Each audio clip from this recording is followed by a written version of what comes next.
জুলাই আন্দোলনকারী যারা ছিল তারা সবাই একটা স্পিরিট বহন করে, সবার সবার চিন্তাধারা একটা সুতোয় বাঁধা আছে একটা জায়গায়। তো এরকম এটা একটা চেতনার ব্যাপার। তো এরকম জায়গায় যখন একদল লোক স্বৈরাচারের আমলে যারা ফ্যাসিজমকে ছড়ায় আসছে, লালন করছে, পালছে, দুর্নীতির সাথে জড়িত ছিল, জুলুমের সাথে জড়িত ছিল, তাদেরকে এখনো প্রশ্রয় দিচ্ছে, তাদেরকে এখনো পালতেছে। যদি এমন কিছু হয়ে থাকে তাহলে আমার উত্তর হবে যে আসলে এটা ভয়াবহ চিন্তার বিষয়। আর এক্ষেত্রে অবশ্যই ইউনূস সরকারের শক্ত অবস্থানে যাওয়া উচিত, কারণ সরকারের দায়িত্ব এই জিনিসগুলো দেখা, দুষ্টের দমন করা, শিষ্টের পালন করা। আর আইন প্রশাসন অনেক ক্ষেত্রে আমরা শুনে আসতেছি যে পুলিশ বা সরকারের বিভিন্ন প্রশাসনিক যারা আছে, যারা নিরাপত্তার দায়িত্বে আছে, এরা নাকি অনেক জায়গায় মোড়লের ভূমিকায় আছে। এরা অনেক কিছু দেখতেছে না, এরা অ্যাক্টিভ না, এরা তাদের পবিত্র দায়িত্ব পালন করতেছে না। তো সেক্ষেত্রে আমার প্রথমত এই জিনিসটা যখনই মনে হয় আমরা মর্মাহত হই। আর আমাদের অনুরোধ আর আমাদের আবেদন যে দয়া করে প্লিজ আপনারা দেশপ্রেমকে ধারণ করেন।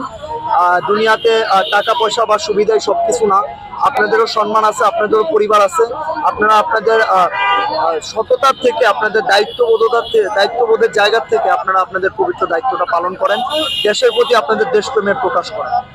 এরকম যুগে এরকম যদি কোনো রাজনৈতিক দল ভূমিকা রেখে থাকে তাহলে সেটা জনগণের জন্য অকল্যাণকর।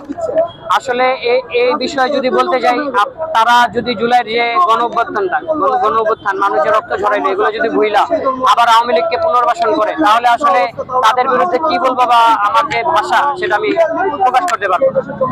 মানুষ জীবন দিয়েছে, কারণ হলো যে ফ্যাসিস্ট যে হাসিনা মানুষের উপর এমন অত্যাচার করেছে, ছাত্রদের উপরে গুলি করেছে। এইসব বিষয়ে আসলে আমরা চেয়েছিলাম এই জন্য আগে যাতে হাসিনার বা ফ্যাসিস্ট যে সরকার তার বিচারটা, তো তারা যদি এরকম প্রশ্রয় বা আশ্রয় দেয় তাহলে সেই বিচারটা করা সরকারের জন্য পসিবল হবে। আর সংস্কার যত দেরিতে হবে, নির্বাচন তত দেরিতে হবে। আর সংস্কার আর নির্বাচনের কোন দলে আসলে নির্বাচনটা হচ্ছে না, উঠতেছে না, তারাও এটা ভালো মতোই জানে।